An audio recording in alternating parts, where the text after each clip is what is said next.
In this interview, we hear from Shannon. She's 27 years old and is an analytics consultant. She shares how she went from a more social science-oriented background to a quantitative field. Let's get started. Hi, Shannon. Thank you so much for joining me today. I'm super excited to hear about your career as an analytics consultant. Thank you for joining. Thanks for having me. Awesome. So can you right off the bat just tell us a little bit about what your background in education is like and what led you to your career?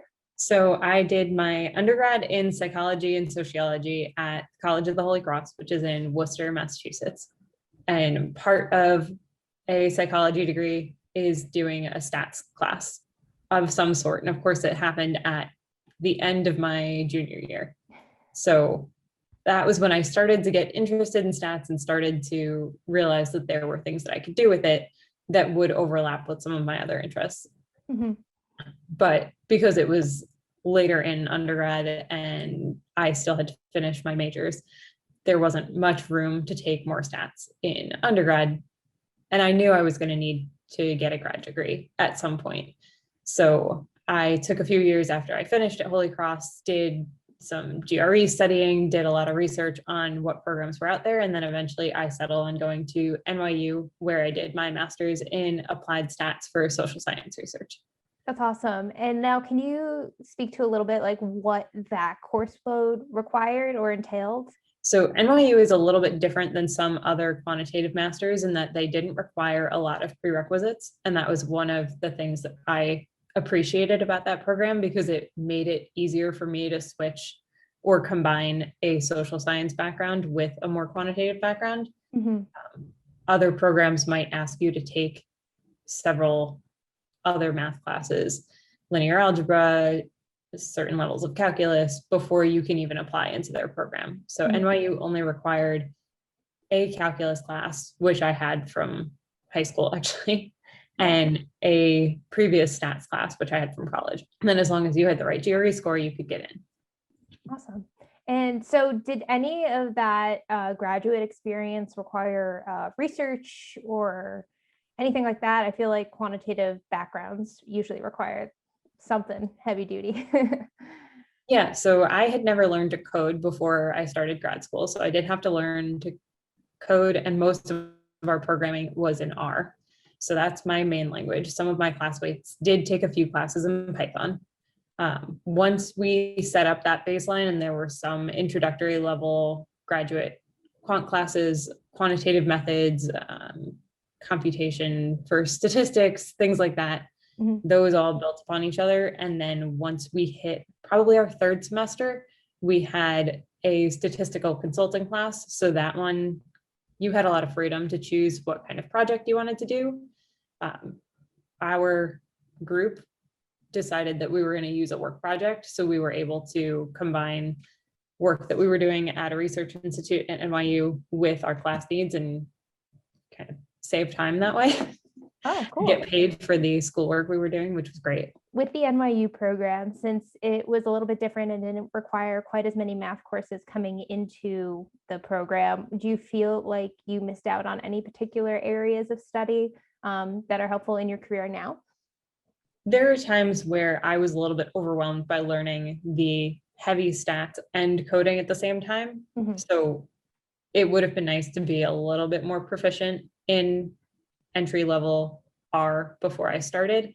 And there are times where I wish that I had more recently taken a linear algebra class or something of that sort. Our program was very project based, so it wasn't like other quantitative programs where you might be doing heavy proofs. We were very applied. So it was nice because you could take an area you were interested in and figure out how the methods we were using fit the subject matter.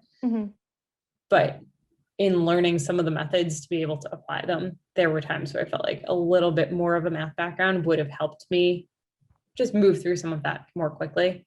Awesome.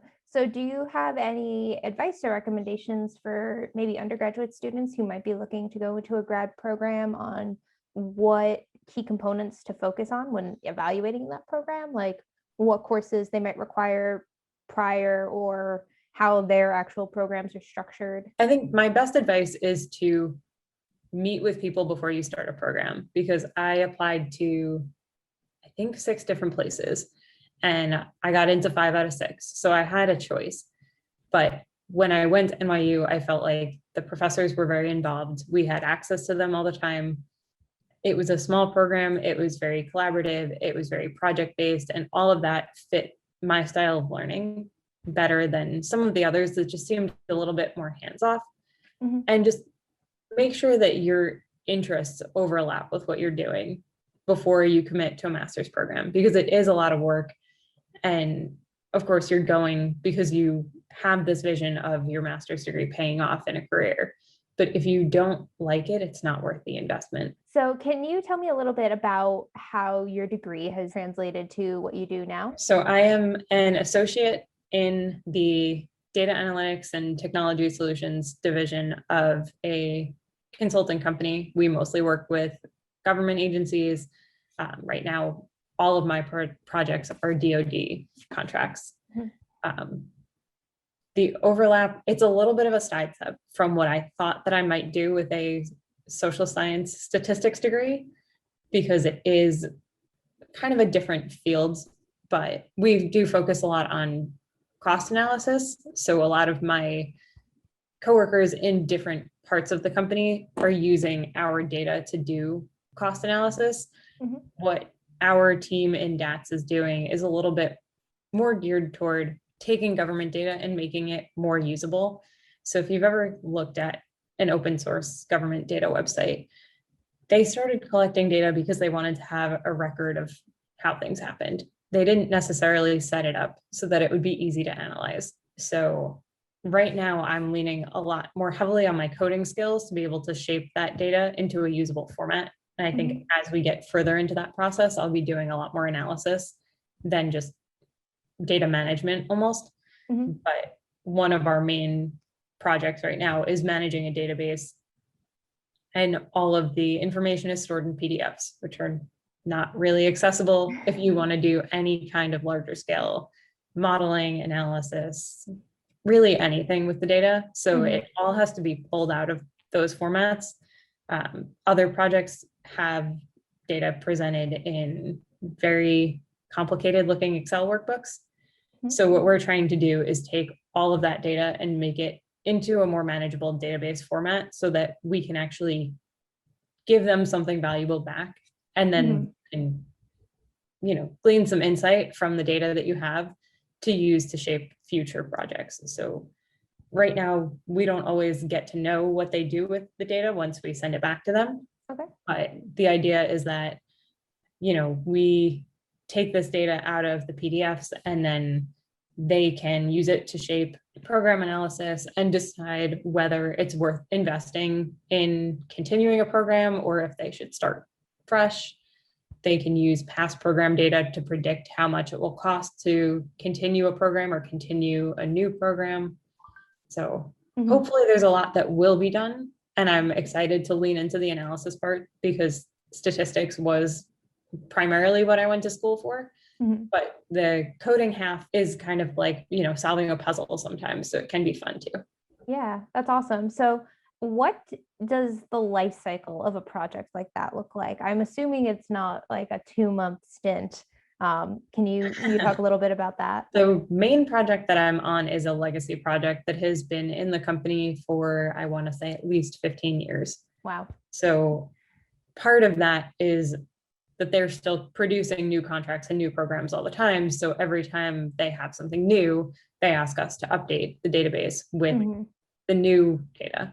Right. And the more complete that database becomes, the more useful it is. But I would say within the last 2 years, I know my teammates have put a lot of work into automating the process. So the way that this project looked 10 years ago, or even 3 years ago, is very different than how it is now.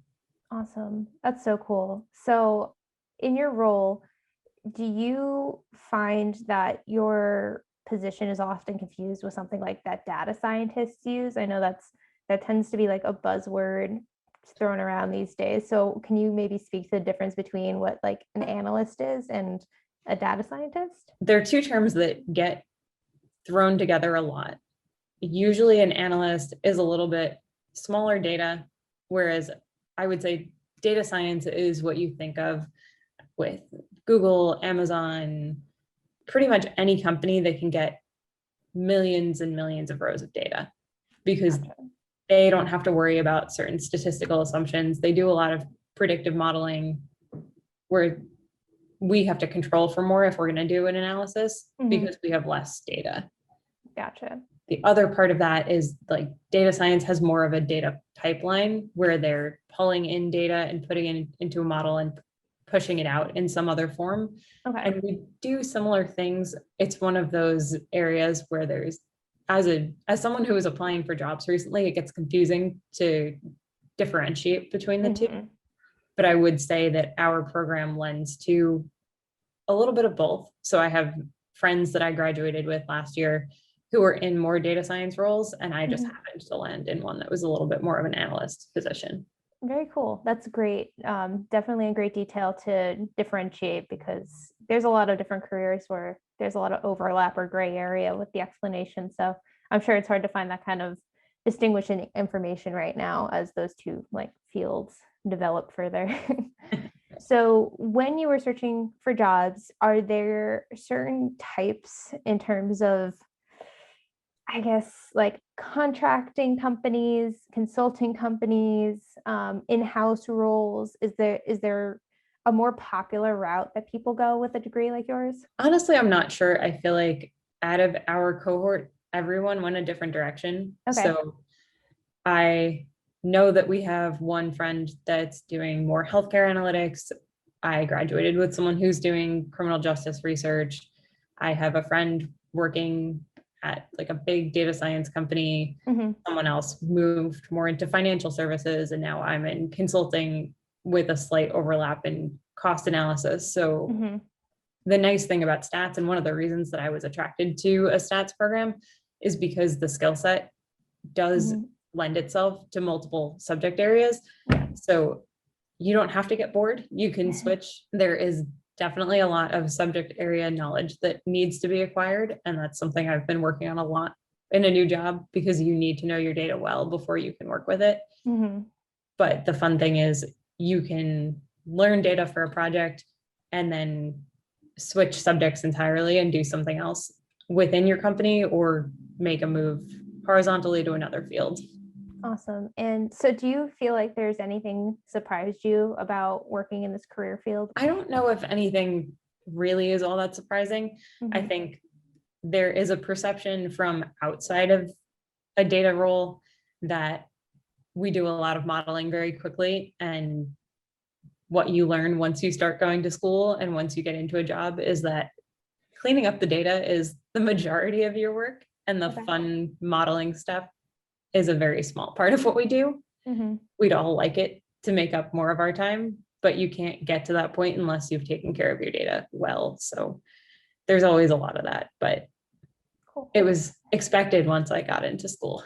Got it. Awesome. So I think as we wrap things up a little bit, do you have any final words of wisdom or advice for anyone, particularly people who maybe have more of a soft science background and want to transition into a analytics heavy role? I think as long as you maintain good relationships with your professors, I definitely leaned on my Holy Cross connections in between undergrad and grad school to help me figure out what to do and polish up grad school essays, figure out what the right move was.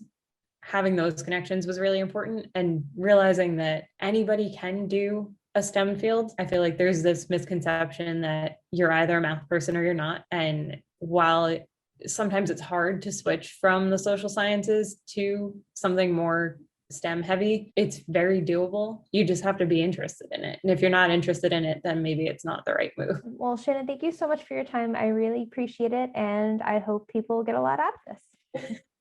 Thank you for having me.